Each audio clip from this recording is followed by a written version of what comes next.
Welcome to this discussion. Now, I am going to discuss on partition of Bengal and Swadeshi movement. Dear friends, the first partition of Bengal was a territorial reorganization of the Bengal Presidency implemented by the authorities of the British Raj in 1905. The partition separated the largely Muslim eastern areas from the largely Hindu western areas on 16th October 1905. After being announced on 20th July 1905 by Lord Curzon, the then Viceroy of India, the Hindus of West Bengal, who dominated Bengal's business and rural life, complained that the division would make them a minority in a province that would incorporate the province of Bihar and Orissa. Hindus were outraged at what they saw as a divide and rule in court policy. Even though Curzon traced it would produce administrative efficiency. The partition animated the Muslims to form their own national organization on communal lines. In order to appease Bengali sentiment, Bengal was reunited by Lord Henry in 1911. In response to the Swadeshi movements, riots in protest against the policy, and the growing belief among Hindus that East Bengal would have its own courts and policies. The background of this partition of Bengal is like this. The Bengal Presidency encompassed Bengal, Bihar, parts of Chhattisgarh, Orissa, and Assam. With a population of 78.5 million, it was British India's largest province.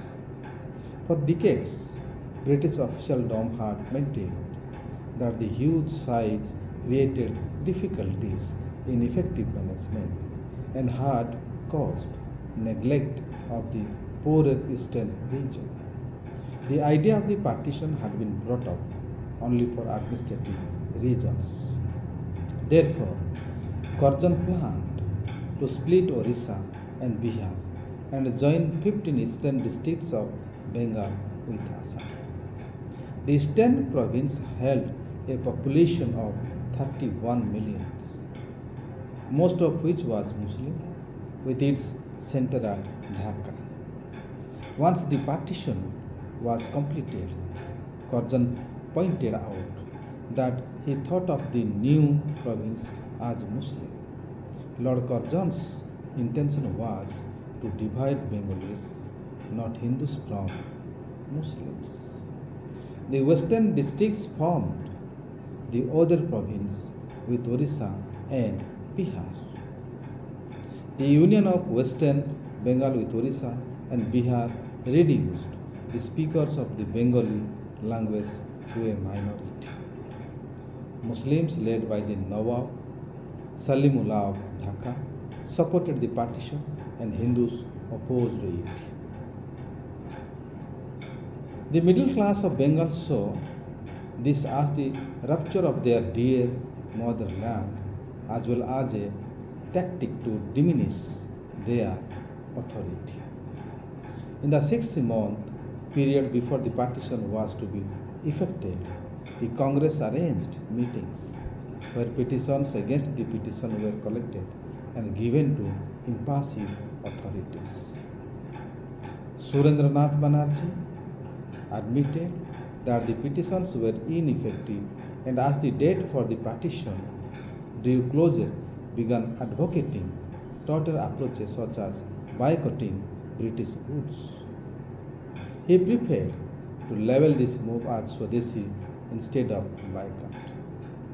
The boycott was led by the moderates, but minor level groups also sprouted under its cause. Banerjee believed that other targets ought to be included.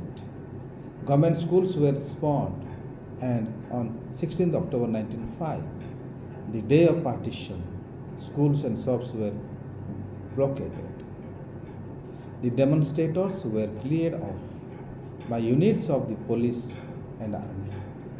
This was followed by violent confrontations, due to which the older leadership in the Congress became anxious and convinced the younger Congress members to stop boycotting the schools. The president of the Congress, G.K. Gokhale, Banerjee, and others stopped supporting the boycott when they found that John Morley had been appointed as Secretary of State for India. Believing that he would sympathize with the Indian middle class, they trusted him and anticipated the reversal of the partition through his intervention. The political crisis happened due to the protest. The partition triggered radical nationalism. Bengali Hindus were upset with their minority status in their new province. They began an angry agitation featuring terrorism as younger members adopted the use of bombings, shootings, and assassinations in a blend of religious and political feelings. Vande Mataram, in quote meaning Hail the Mother, praising the goddess who represented India. Bengal and Kali was a rallying cry. Bengal was interpreted as the goddess which had been victimized by the British. Although there were prominent Muslim speakers, the Muslims were indifferent to the movement. The British would have been spared from many complications had they not split Bengal. With each case of suppression, assertive nationalism increased in Bengal. Indian nationalism would have been more liberal in the absence of this partition. Nationalists all over India supported the Bengali cause and were shocked at the British disregard for opinion and ostensible divide and rule strategy. The protest spread to Bombay, Pune, and Punjab. Lord Curzon had believed that the Congress was no longer an effective force, but provided it with a cause to rally the public around and gain fresh strength from. The partition also caused embarrassment to the Indian National Congress. Gokhale had earlier met prominent British liberals hoping to obtain constitutional reforms for India. The radicalization of Indian nationalism because of the partition would drastically lower the chances for the reforms. However, Gokhale successfully steered the more moderate approach in a Congress meeting and gained support for continuing talks with the government. In 1906, Gokhale again went to London to hold talks with Morley about the potential constitutional reforms, while the anticipation of the liberal nationalists increased in 1906 to deep tensions in India. The moderates were challenged by the Congress meeting in Calcutta, which was in the middle of the radicalized Bengal. The moderates countered this problem by bringing Dadabhai Naoroji to the meeting. He defended the moderates in the Calcutta session, and thus The unity of the Congress was maintained. In 1907, Congress was to be held at Nagpur. The moderates were worried that the extremists would dominate the Nagpur session. The venue was shifted to the extremist-free Surat. The resentful extremists flocked to the Surat meeting. There was an uproar and both factions held separate meetings. The extremists had Aurobindo and Tilak as leaders. They were isolated while the Congress was under the control of the moderates. The 1908 Congress Constitution formed the All India Congress Committee, made up of elected members. Thronging the meetings would no longer work for the extremists. The authorities not able to end the protest assented to reversing the partition and did so in 1911. King George announced in December 1911 that Eastern Bengal would be assimilated into the Bengal Presidency. Districts where Bengali was spoken were once again unified, and Assam, Bihar, and Orissa were separated. The capital was shifted to New Delhi, clearly intended to provide the British Empire with a stronger base. Muslims of Bengal were shocked because they had seen the Muslim majority Eastern Bengal as an indicator of the government's enthusiasm for protecting Muslim interests. They saw this as the government compromising Muslim interests for Hindu protests and administrative edge. The partition had not initially been supported by Muslim leaders. After the Muslim majority province of Eastern Bengal and Assam had been created, prominent Muslims started seeing it as advantageous. Muslims, especially in Eastern Bengal, had been backward in the period of United Bengal. The Hindu protest against the partition was seen as interference in a Muslim province. With the move of the capital to a Mughal site, the British tried to satisfy Bengali Muslims who were disappointed with losing whole of Eastern Bengal.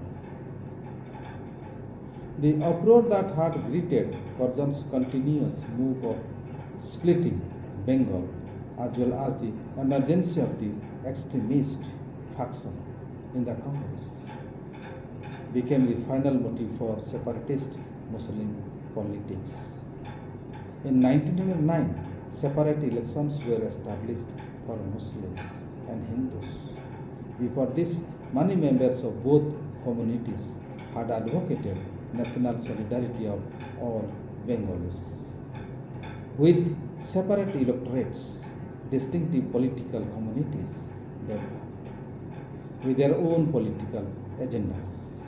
Muslims too dominated the legislature due to their overall numerical strength of roughly 22 to 28 million. Nationally, Hindus and Muslims began to demand the creation of two independent states, one to be formed in majority Hindu and one in majority Muslim areas.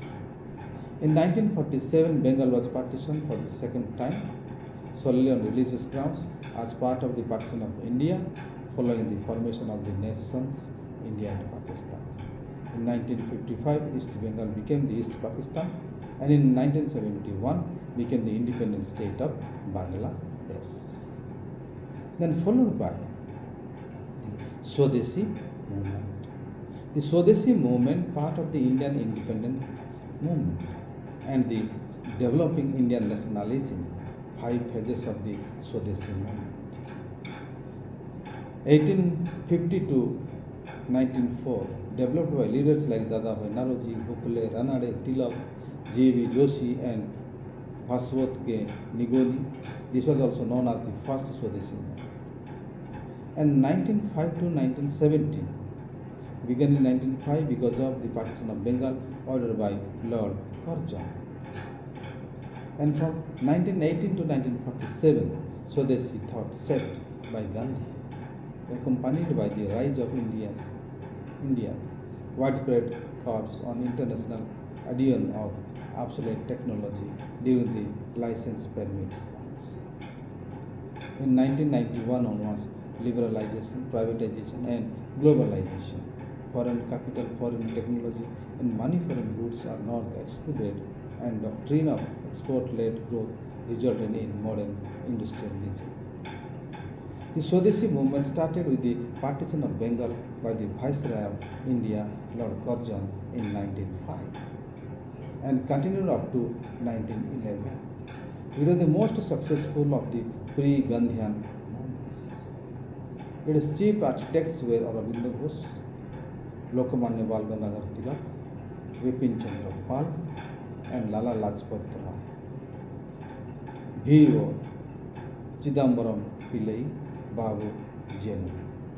Swadeshi as a strategy was a key focus of Mahatma Gandhi, who described it as the soul of Swaraj, self-rule. It was strongest in Bengal and was also called the Vande Mataram movement in India. Etymologically, if we say, the word Swadeshi derives from Sanskrit and is a sandhi or conjunction of two Sanskrit words. Sho means self or own, and Des means country. Or Swadesh would be own country, and Swadeshi, the adjectival form, would be of one's own country. Credit to starting the Swadeshi movement goes to Baba Ram Singh Kuka of the Sikh Namdhari sect, whose revolutionary movements which heightened around 1871 and 1872. Namdharis were instructed by Baba Ram Singh Kuka to only wear clothes made in the country and boycott foreign goods. The Namdharis resolved conflict in the People's Court and totally avoided British law and British courts. They also boycotted the educational system as Baba Ram Singh Kuka prohibited children from attending British school, amongst other forms and measures he employed. The post-independence Swadeshi movement has developed forth differently than its pre-independence counterpart. While the pre-independence movement was essentially a response to colonial policies, the post-independence Swadeshi movement sprang forth as an answer to increasingly oppressive imperialistic policies in the post-Second World War climate. For a nation emerging from 2 centuries of colonial oppression, India was required to compete with the industrialized economies of the West. While rapid industrialization under the umbrella of 5-year plans were aimed at enabling a self-sufficient India, the need to balance it with a predominantly agrarian setup was the need of the hour. This need to preserve the old fabric of an agrarian country while simultaneously modernizing necessitated a resurgence of a slightly recast Swadeshi movement. Forerunners of this resurgent movement was noted journalist, writer, and critic S.R. Ramaswamy.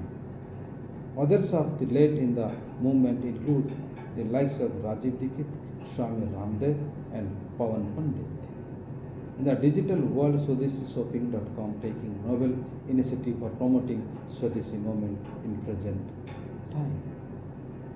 This is some of the ideas and theories that I have spared with partition of Bengal as well as Swadeshi movement. Thank you for listening to me.